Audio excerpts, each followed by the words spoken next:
Hey everyone, my name is Chris Lambert, and on this channel we talk Kanye West. And today we're going over the rest of Kanye's tweets. This is, I guess, essentially part two. We just spent the last video going over the handful, two handfuls, three handfuls, couple dozen tweets that Kanye made last night that were a continuation of tweets that he had been making. But this morning was where the real kind of eruption occurred. And there were fireworks. Like the last couple of days, Kanye was tweeting a lot and it felt like very classic Kanye and having strong opinions and some humor. But this was like classic Kanye of mixing like fun controversial with like actual serious kind of like controversial with what he's doing. Like this was full like performance artist Kanye. And yeah, let's just go through the tweets and go through the discussion and we'll see where we get to. So it started off, we've gotten comfortable with not having what we deserve. They allow us to have a little money from touring, get some gold chains, some alcohol, some girls and fake numbers that feed our egos, but we don't own our masters, which has been really like the huge part of the whole thing that Kanye's been talking about is like these companies will give us just like a taste of what it is we deserve. They give us a sliver of the pie that makes us feel like we're above the rest or that we've made it, but we're still kept like kind of at a distance and kind of in their clutches. Like we have enough that we feel good, but we don't have enough to where we can escape their control. And that's the thing. You can buy some stuff. You can get into this all falls down, new slaves, St. Pablo level of being where it's consumerism that satisfies you, but is that really where you want to be? So we're supporting other people's kids. We could spend our whole life in the music industry, but our kids got to go work for another company when they grow up. Yeah, I mean, one, like work is nice, right? It gives people like a mission and things like that. But the point that Kanye's making is like, you could be one of the most successful artists and have like a ton of wealth or be, as I was just saying, like above where the average American is. But at the end of the day, you still aren't on the level where a lot of these executives are and where their families are and where the people that control the means of distribution and publication that have set up the system really are with everything. Then he quoted Philippians 4:13, I can do all things through Christ, which strengtheneth me. Which like literally it says I can do all things through Christ, which strengtheneth me. Word of the day, strengtheneth, from the King James Version. Just like, that's so good. I'm the only person who can speak on this because I made multi-billions outside of music. No musician makes billions inside of music. I'm going to change this. And yeah, that's the point that I just made in the last video. So if you're watching, like if you just watched the last video and you're now watching this, sorry, but you look at Kanye in 2014 after releasing 8 albums, some of which are considered greatest albums of the century kind of thing, where being one of the biggest musicians of all time, Kanye had a net worth of $30 million. And that's just his net worth. That's not the actual money that he has in the bank account, right? And then he has shoes. And that's a decade that Kanye's been in the game. He's had his Adidas deal since really like 2014. They started putting out Yeezys like 2015, 2016. In the 5 years that he's really been doing things with Adidas, he's worth $3.3 billion. It just shows the difference in ownership. If you don't have ownership, you can be successful, but you're not going to be like the orders of magnitude more successful when you have ownership. So I know a lot of musicians are not allowed to say anything, but I can't be muted or canceled, so I'm going to say everything as always, which very good classic Kanye line. I'm going to say everything as always, as has always been the case. I'll be the one to say George Bush doesn't care about black people, to call out Beyonce not winning the video music award, though she did win best video of the year, but still, if she's the best video of the year, you think they also give her like best female video, right? It just makes sense. Like the it gets into the politics of the situation. Anyway, you know, he's gonna speak up. We sat back and watched Nick Cannon get canceled, and we go to play ball in a bubble with Black Lives Matter on our backs. Brothers, let's stand together for real. There is no NBA or music industry without black people. Fair contracts matter. Ownership matters. That's the same thing with the NBA. You have these players that like are doing the day in and day out work of putting on the show that makes these owners and executives so much money. And while they get paid, like, it's arguable that they're doing way more than the teams. And the teams have leverage because they've organized the league, they've set things up. So while there is risk inherent to them like paying these athletes, at the same time, there's still like skills that the athletes have honed way before the NBA. Like LeBron James was an amazing basketball player before he got to the NBA, and odds are had he gone to China, anywhere else, Europe to play basketball, he still would have gotten better and better. And yes, there's coaching and there's resources provided by the team, but LeBron still spends money on his own personal trainers, on his own fitness, on his own like chef. He's still like taking care of himself. It's not just the team. You still wonder how much these NBA players, like how much more money they should get if the contracts were entirely fair and not leveraged one way or the other for the owner saying like, we want more money and you're going to have to suffer through that. It's been the same thing with baseball, the same thing with NFL.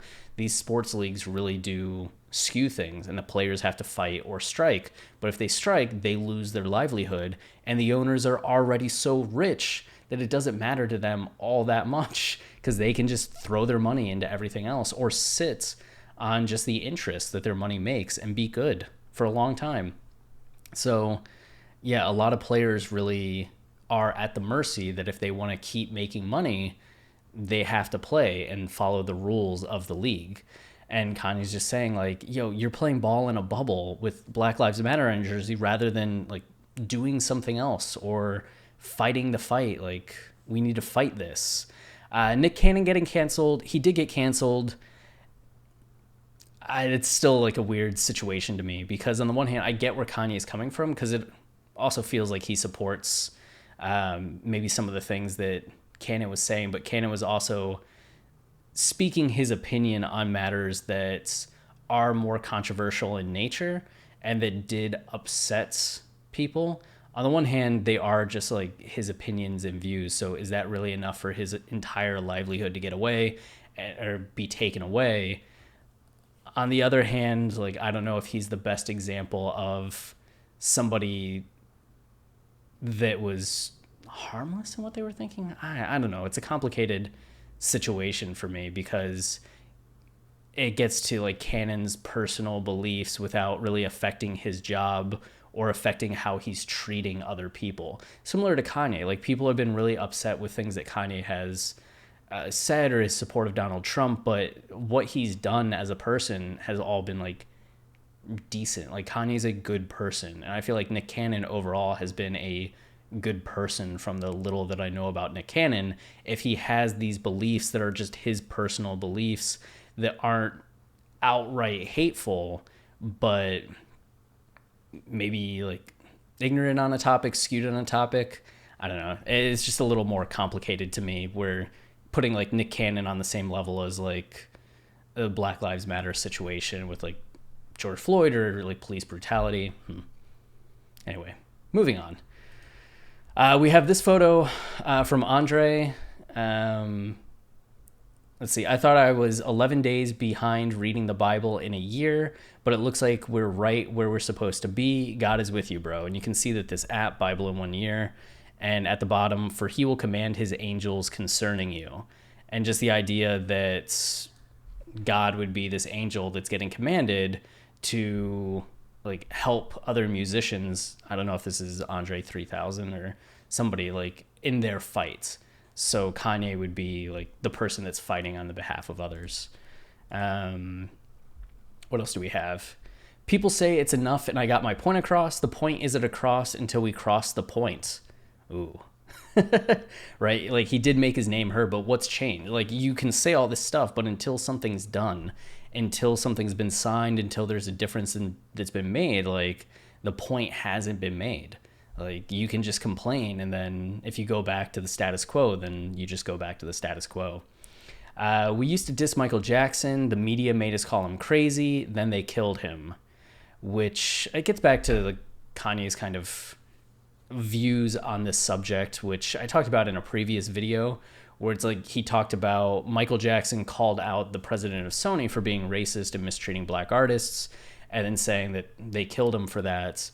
But it was 9 years between Michael Jackson's comments about the Sony executive and his eventual death. And I think tying the two together is like one caused the other.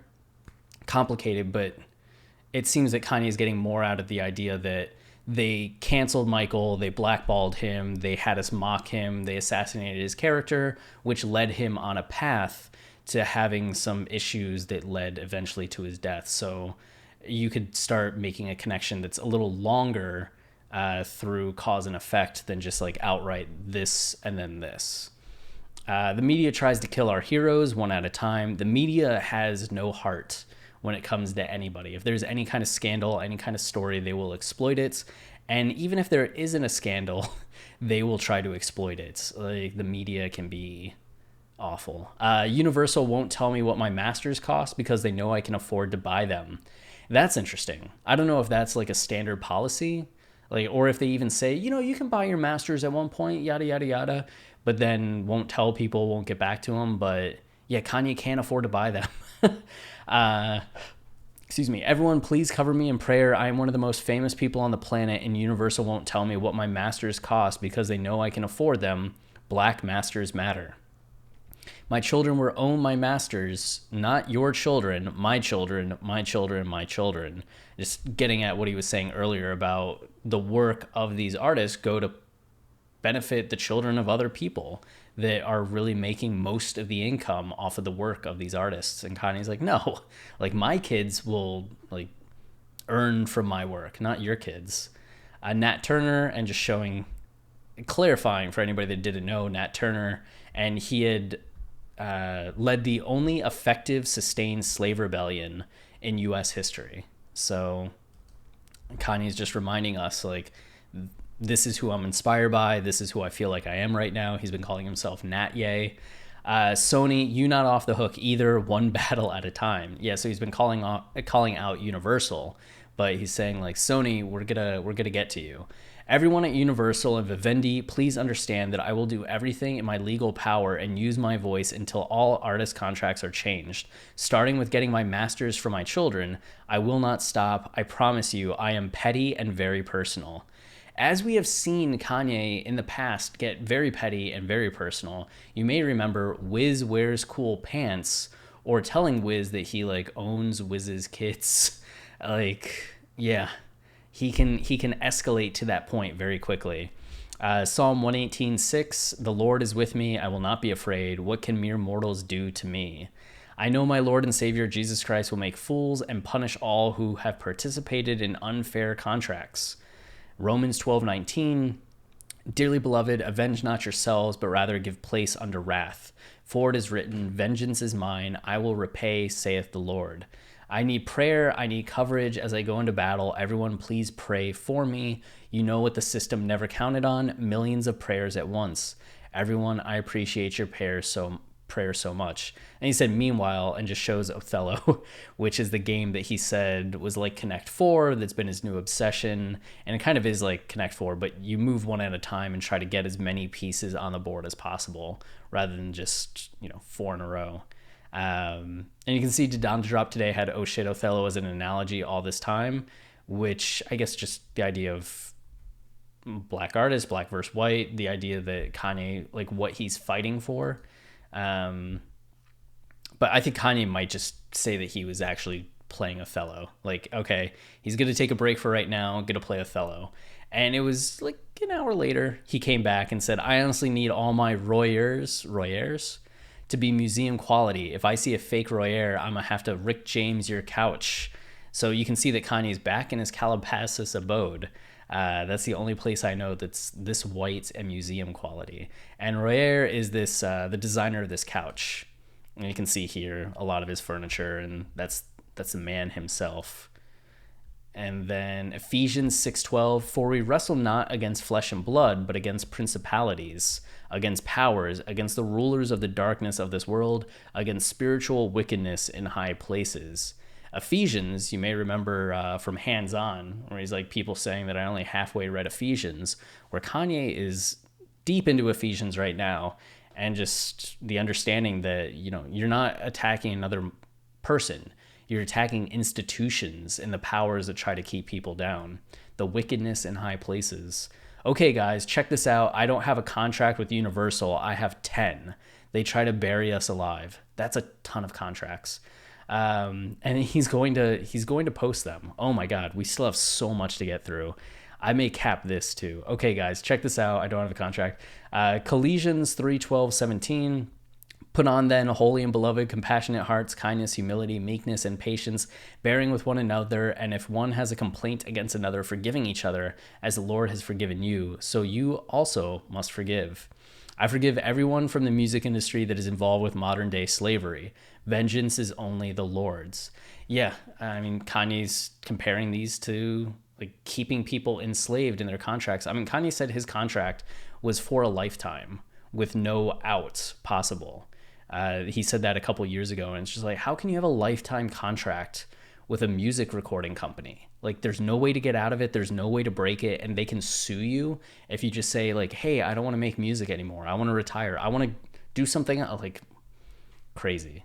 And some stories start to emerge from people that are just like, yeah, I'm held hostage by my contract. Like, I can't, they don't want to use me anymore. They don't want to release my music, but because of the contract, I can't go make music for anyone else. It's not the same thing as historical slavery, right? But it is this modern form of keeping artists and keeping people from doing what they do best and controlling them. Who made up the term major label in the first place? And the shit emoji. Shit, this is my daughter's favorite emoji. She'll be able to do nothing but put emojis up for the rest of her life because my children will own my masters. I feel like Kanye's just gonna like have this point where he's like, repeat after me, and the crowd will be like, my children will own my masters. Here are my 10 Universal contracts. I need every lawyer in the world to look at these. I have to tweet page by page. The PDF is not loading on Twitter. This moment is going to change the music industry for good. I feel so humbled and blessed that God has put me in a strong enough position to do this. Everyone keep praying. It's working. I am on my knees this morning. Notice like Kanye's been like back from caps all the way back to like lowercase and like calm. And then he's like, all right, here we go. This is the moment that changes the music industry. I feel so humbled. And this is what we get. This is what the Kanye West deal looks like today. I pray in the name of Jesus that it don't look like this tomorrow. And you can't like click on anything. You're just kind of stuck going like, I can't read this. I can't look at this. And then we have with the Kim is my lawyer hoodie. Pretty nice. Oh no. Okay. And then you guys, it took me so long to screen grab. So he tweets this out and it's like another hour has passed after he says that this moment's going to change history. And you're just kind of like, okay, well, that doesn't seem really game changing. And he goes, here they are. He screen grabbed all of these contract pages.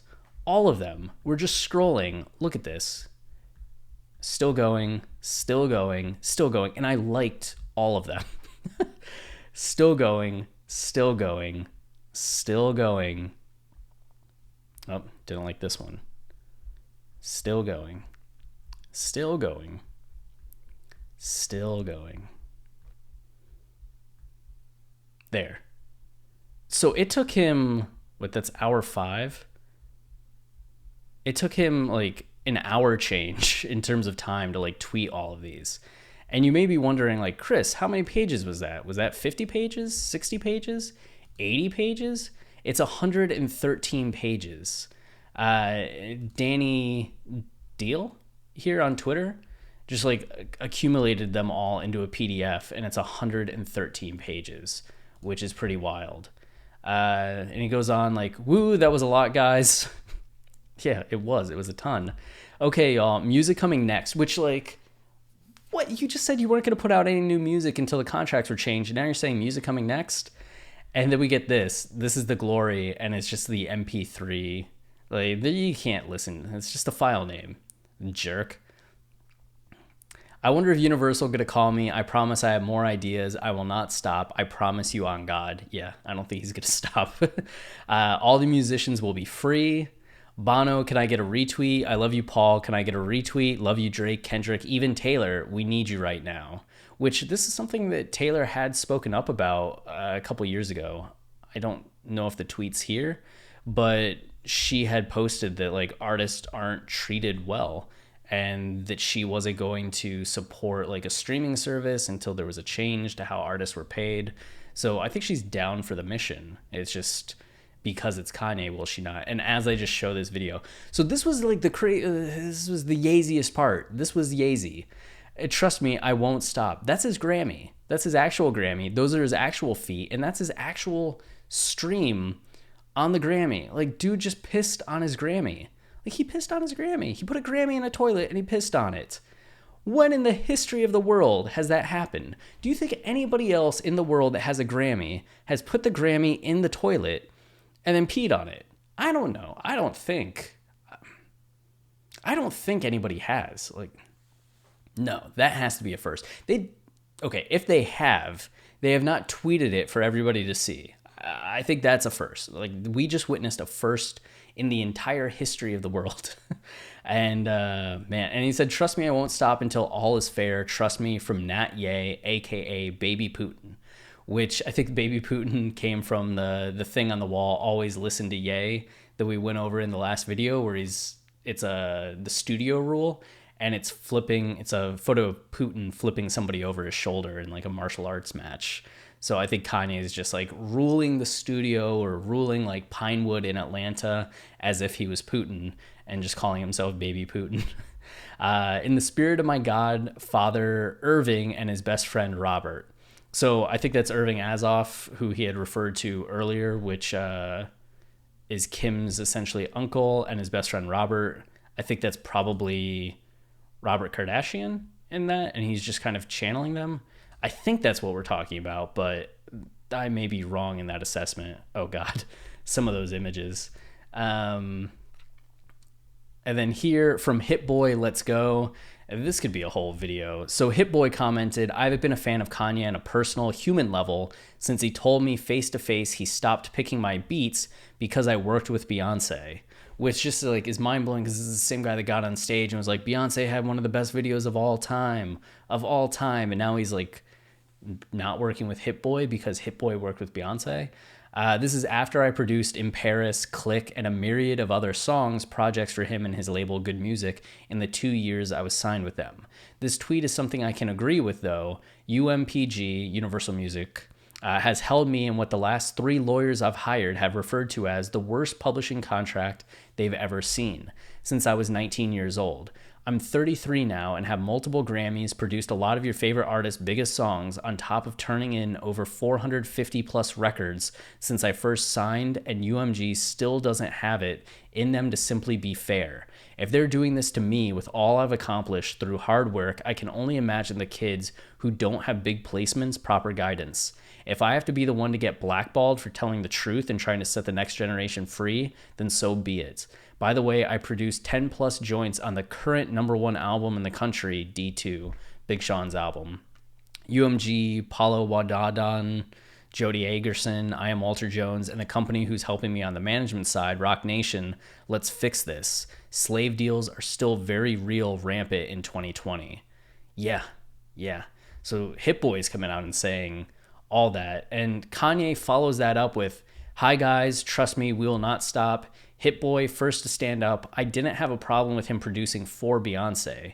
I had a problem with the fact he was signed to me and I didn't know, but I knew Jay and Beyonce and Hipboy, just for clarity. So it seems like it was more of a feeling of betrayal thing, because Hipboy had a Twitter comments where he's just like, Ye has his views, but like, I worked with Rihanna and Kanye knows Rihanna, and I didn't tell him like I worked with other people, and it didn't seem like it mattered. He was still getting 20% of whatever I was making, no matter who I was working with. So I don't know if this just happened to be in that weird period after watching The Throne, when Kanye, Jay, and Beyonce were having like tension, and Kanye took it out on Hipboy, or if there's more to the story that Kanye hasn't said yet and that Hipboy hasn't said yet.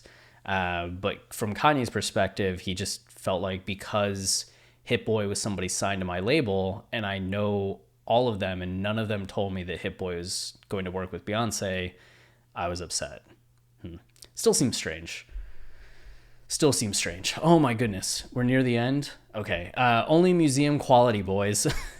Which is like, yeah, it's very museum quality. That's still his house in Calabasas.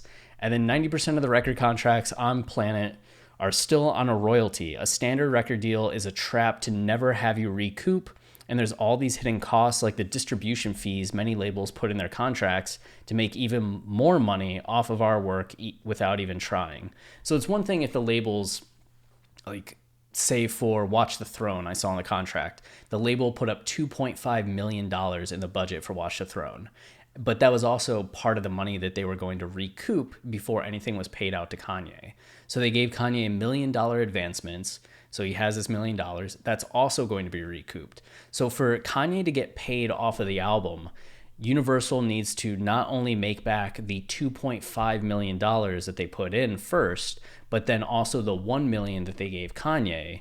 And then they can put in whatever many distribution fees that they have. They could say that it was another $2 million in distribution fees, and they have to make that back before Kanye can get, 30% or 20% of the royalties, right? What companies like Universal and even in the music industry or movie industry do is that they'll give you royalties based off of the profits. And you're like, okay, great. But then they add in all these fees and all these other things that make it so that there's never a profit. So then they keep getting the money that they earn off the net or the revenue before ever giving you anything that you're owed, because it never makes a profit. It never reaches that point. So you do have like artists that reach a point where they are getting paid, but Kanye could take a year or more before he starts seeing anything in return for Watch the Throne. And if you're a smaller artist not doing the numbers that Watch the Throne did, it could still be years before you're getting anything back for the stuff that you're putting out. So kind of crazy. And then the reason there's no more tweets is this. Kanye got banned from Twitter. And it wasn't just because he spoke out. It's because he tweeted the contact information for Randall Lane, the chief content officer, chief editor of Forbes, who had been conducting interviews with Kanye recently. Kanye has had some beef with Randall since the last interview where Randall was like, Kanye indicates that he is running a spoiler campaign against Biden that got an onslaught of negative press, which was a headline derived from a text exchange where Kanye was just like, I'm not saying that I'm not running a spoiler campaign. He's just like, And he's like, oh, he indicates he's running a spoiler campaign, and just took it to the maximum. And Kanye since then has just been like, you know what? I'm against Forbes. Never mind. Like, Forbes is white supremacist. And he dropped Randall's contact. And the tweet's gone, which was part of Kanye being able to get back into his account. He had to delete that tweet. So we'll see. We're looking at probably 10 more hours before Kanye can activate his account again. And what will follow will be interesting. But what a day. Releasing confidential contract information, which probably will result in some kind of lawsuit, pissing on a Grammy, and just like 100+ tweets in a day. It is a Kanye day for the history books. And we'll be back with more information regarding everything soon. And I do want to do a video that's going through, a video that's going through more of the contracts and some of the insights that we're getting from the contracts, and a video on people's response to what Kanye was saying today. So we'll have videos on that. It's just the time to make them. Like, dinner's almost ready, I gotta bounce. But if you want to support the channel, 2 ways to do that. One, liking, subscribing, or commenting tells YouTube that this is a channel people enjoy, and then they show it to more people, which is very helpful and appreciated. And then we also have our Patreon, which you can see is $5 a month. And this is where we currently host our podcast, which is the most in-depth and groundbreaking lyrical analysis of Kanye West in existence. And you can see the episodes that we've been putting out: Gold Digger, Touch the Sky, Heard 'Em Say. We're in the midst of recording a new season on late registration right now. We will have episodes that go to the public, right? Just free and available for everyone, but those release weekly. And like our late registration content's going to take like 3 to 6 months before it's actually being released for everybody. But if you sign up for the Patreon, you're getting 2 episodes a week. And once we're done with late registration, we'll go into graduation, 808s and heartbreak, etc., etc. This is actually our second time through the discography. From 2015 through 2020, we did College Dropout all the way up to Jesus is King. And it was a lot of fun, very interesting, and the podcast took off, but we decided to move everything to Patreon and just make a little money on it. So if you want to support us there and listen to the new content, that's also much, much appreciated. It's patreon.com/Kanye podcast. And these will change how you listen to Kanye's discography forever. Until next time, stay wavy and keep it loopy.